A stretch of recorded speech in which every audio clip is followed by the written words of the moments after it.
Evet, değerli basın mensupları, bugün burada iki önemli konuyu size arz etmek istiyorum. Birincisi, memleketimizde üzülerek söyleyelim, çok önemli, bağımlı bir hastalık olan milli piyango, sayısal loto ve iddia gibi gerçekten toplumu, bireyi, aileyi ve toplumu ciddi manada hakikaten zarar veren, topluma fevkalade külli bir tahribat yapan bu hastalıkları, bunun üstüne de üzülerek söylüyorum ki milli kelimesi olarak milli kelimesini almasına bizi ciddi manada hakikaten toplumu üzüyor. Şöyle, bizim binlerce senelik medeniyetlerimiz var, ahlakımız var, kemalatımız var. Bu kadar binlerce bütün nevi beşere sunduğumuz yüksek ahlak sahibi medeniyetimiz var. Bunlar milli olmamış da bu kadar toplumları, bütün kutsal dinlerce hakikaten reddedilen, kabul edilmeyen, en büyük ahlaksızlık olarak görülen bu kumar ve bizim millimiz oldu. Dolayısıyla bu bizi ciddi manada üzüyor. Milli kelimesini bir defa asla kabul etmiyoruz. Bizim binlerce güzel ahlaklarımız bizim millilerimizdir. Bizi ve bütün medeniyete huzuru biz oradan almışız. Diğer üzüldüğüm bir konu, şunu da söylemek isterim. Yılbaşı ve Noel Baba gibi hakikaten toplumumuza giderek yaygınlaşan marketlere kadar, dükkanlara kadar bu süslemeler ciddi manada toplumu zarar veriyor. Yapmak istiyorum.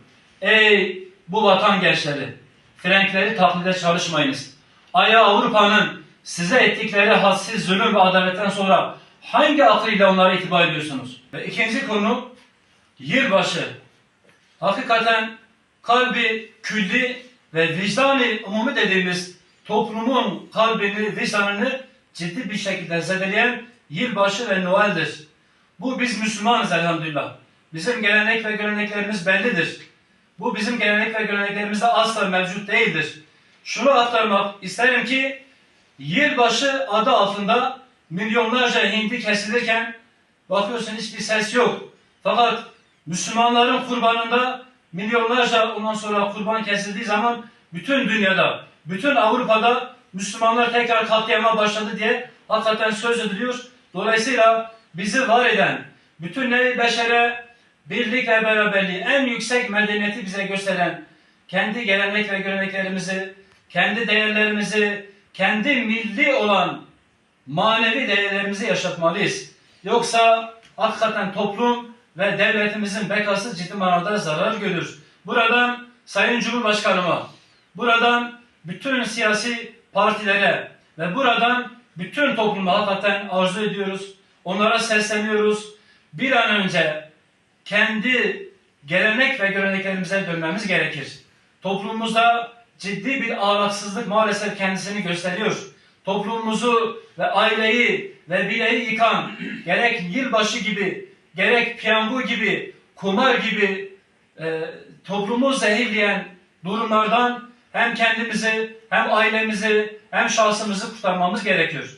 Bundan dolayı bir şey aktarmak isterim ki Avrupa'nın zeka tarlaları dediğimiz Şebol, Bismarck ve tarih boyunca da bunun hep şahidini görmüşüz. İslamiyet'i bakarken İslamiyet'i en yüksek seviyede bütün milletleri ayrı ayrı idare edecek yüksek medeniyete sahip olduğunu ikrar ediyorlar. Bu çok önemli. Acaba tarih boyunca bize medeniyeti, bize maddi manevi inkişafı gösteren bizim İslamiyetimiz, bizim Kur'an'ımızdan alacağımız gelenek ve göreneklerimiz varken ondan sonra bütün devletlere zulmeden hakikaten şu anda görüyoruz.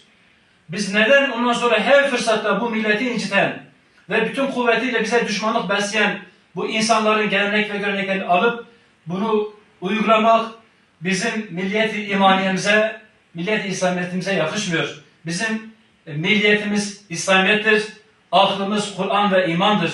Biz bu nazarla, biz bu hakikatle devam edersek inşallah geçmişteki ecdadımızın o kahraman maddi manevi muvaffakiyeti elbette ki Allah'ın izniyle biz ona tekrar kavuşacağız. Dolayısıyla toplumumuzdan şunu rica ediyorum ki bir an önce bu konulara eğilsinler ve bizim yerli ve milli olan gelenek ve geleneklerimizi muhafaza edelim. Buradan tekrar bütün siyasi partilere ve bilhassa Cumhurbaşkanımıza bir ricada bulunmak istiyoruz. Yeni bir anayasa ile bizim ruhumuza, İslami ahlaklarımıza, bizim Anadolu'nun ruhuna uygun bir anayasayla gerçekten gelenek ve göreneklerimizi inşallah temin edelim. Yoksa İsveç'ten, yoksa Fransa'dan, Almanya'dan, İngiltere'den getirdiğimiz kanunların hiçbir zaman gördük ki bize faydası yoktur. Yerli ve milli kendi kanunlarımızı inşallah bir anayasayla yapmaya bu milletimiz gerçekten ihtiyaç hissediyor. Hepinize tekrar teşekkür ediyorum. Sağ olun, var olun.